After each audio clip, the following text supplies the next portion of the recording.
We all have different passions and responsibilities.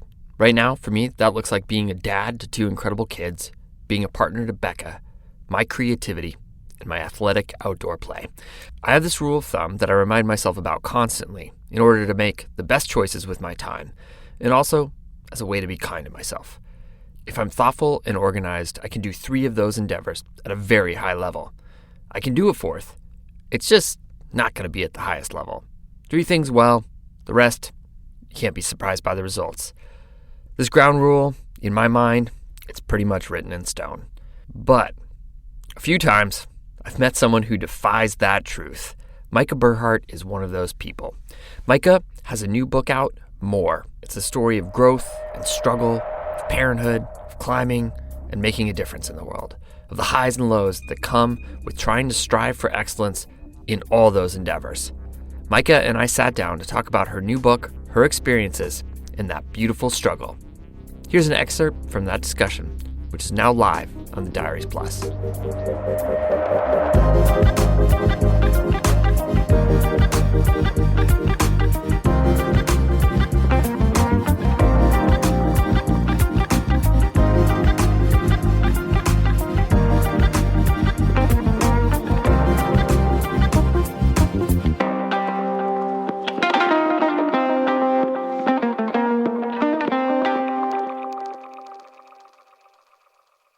Ice climbing is dangerous. Things fall down. Things fall off. Things hit you in the head. It's part of the whole deal of ice climbing. There's obviously ways to mitigate all that, but have you been able to reconcile it? Because I have not. Yeah. Always been able to. It's so hard. And it feels so scary to talk about it because it almost feels like if you're really honest about the questions you have, it's like admits that there's risk, right? And then it's like, oh, did the universe hear me? I don't want to bring that up. Or did, the person who could limit me, like my partner or whatever, like, and what I've decided is like, you know what, like, screw that. We need to talk about it. Right. And part of what I realize is that it's what you're just saying, like risk is not static.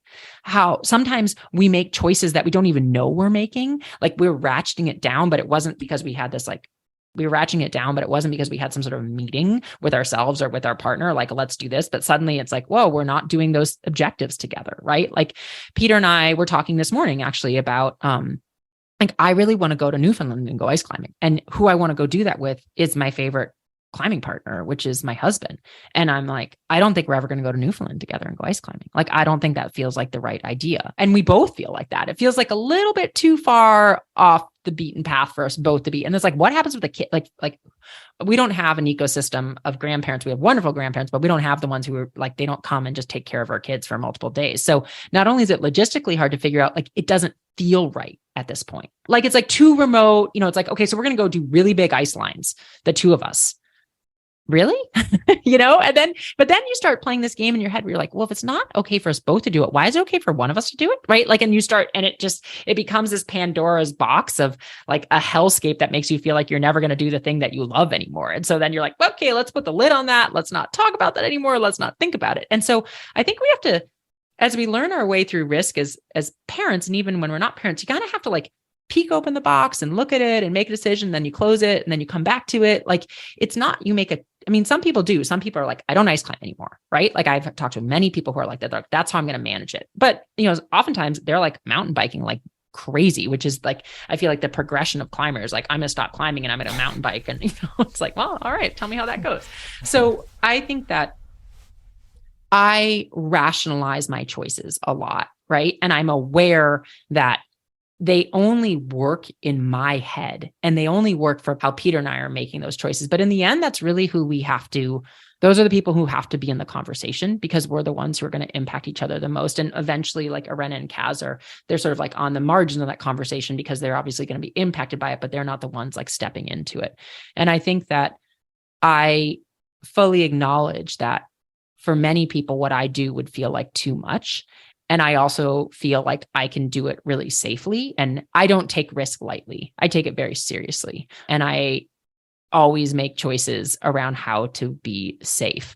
That doesn't always work out great, right? Like in the book, I talk about like taking this giant block to my hip completely unexpectedly. And it was like, whoa, okay, hold on a second. And I was ice climbing again, like a couple days after that, right? Being like, okay, but here's how I can get around that. It's so not logical, Fitz. Like it's also really tricky when it is so deeply become a part of you. It's become such a part of me to do this. And it's not like I have to do it to prove anything, but like I love it, right? Like I love what that is and I don't want to stop. So can I shave it off a little bit? Can I make sure I have cell service? If I don't have cell service, can I have an inReach? But there are all these like, little ways, but I think you back it off and then you find the moment when you can go a little bigger and you can feel a little freer. And then you thank the universe for letting you pull it off. If someone were to sit down and read this book, which I would suggest that everyone does, I do think it is a sort of a Rorschach test in the sense that I think some people will look at it and even the title, right, more. They'll just be like, that's too chaotic. It's sort of borderline insane. Like the word itself, I've thought it was rather poetic, and I'm curious, like, why choose that for a title, and what does it mean to you? To hear what this title more means to Majka, along with the rest of our conversation, subscribe to Diaries Plus. With this subscription, you will gain access to other exclusive episodes, ad-free content, and more Type 2 fun. And plus, you get to support the future of the show. The link is in the show notes, or you can head to dirtbagdiaries.com/plus to subscribe.